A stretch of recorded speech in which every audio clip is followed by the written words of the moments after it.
Media మిత్రులందరికీ హృదయపూర్వక జేబీఎంలు.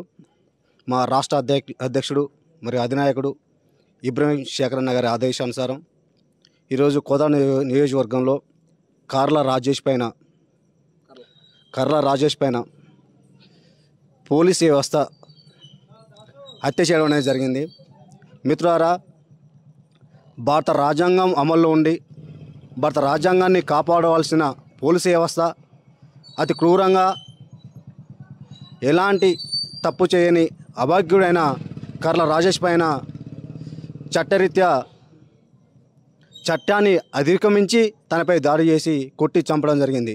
మరి ఇటు విషయంలో ఇప్పటి వరకు కూడా ఈ మండలానికి మొదటి పౌరుడైన ఎంఆర్ఓ గారు భారత రాజ్యాంగం ద్వారా ఉద్యోగం పొంది ఇప్పుడు కూడా ఎంఆర్ఓ గారు స్పందించడం లేదు. మరి అదేవిధంగా ఆర్డీఓ గారు, అదేవిధంగా ఈ జిల్లాకు తండ్రి పాత్ర పోషించవలసిన జిల్లా కలెక్టర్ గారు కూడా ఇటు విషయంపై కూడా స్పందించడం లేదు. మరి భారత రాజ్యాంగం అమల్లో ఉన్నప్పుడు ఈ జిల్లాకి మొదటి పౌరుడైన కలెక్టర్ గారు ఇటు విషయం పైన ఇప్పటి కూడా పట్టించుకోవట్లేడు అంటే అర్థం చేసుకోవాలి, ఈ భారతదేశంలో కులం ఉంది.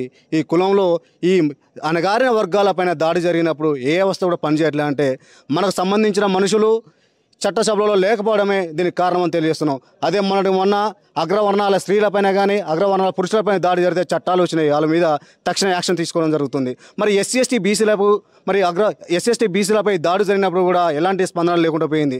మిత్రులారా, ఇకైనా ఆలోచన చేయండి. అగ్రవర్ణాలు చట్టసభలో ఉండడం వల్లనే మనం ఇప్పటికీ ఉదయం నుంచి రాత్రి 10:30 వరకు ఇక్కడ దీక్ష చేసుకుని కూర్చున్నా కూడా ఎలాంటి స్పందన లేదంటే అర్థం చేసుకోవాలి.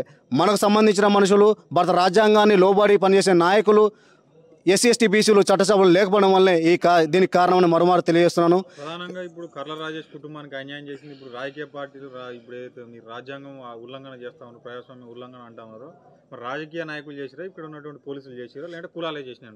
100% ఇక్కడ కులంని చూసి మాత్రమే దాడి చేయడం జరిగింది. అదే అగ్రవర్ణాలకు సంబంధించిన వ్యక్తి అయితే, నిందితుడైతే ఆ జైల్లో కూడా అడుగుపెట్టినారు. 100% ఇక్కడ రాజ్యమే కుట్ర చేసి చంపడం జరిగింది. ఇది ఒక కులం చూసి కుట్ర చేసి చంపడం జరిగింది.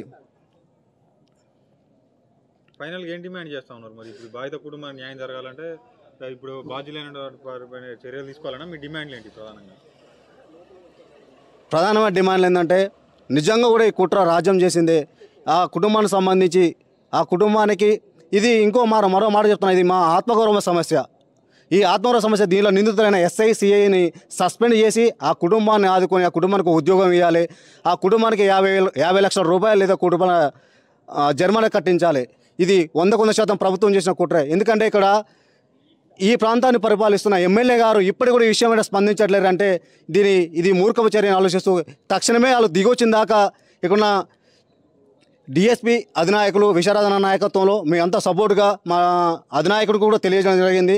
మేము రేపు ఈ కార్యక్రమంలో అందరూ భాగస్వాములై ఆ కుటుంబానికి న్యాయం జరిగేందుకు పోరాడతామని తెలియజేస్తున్నాం.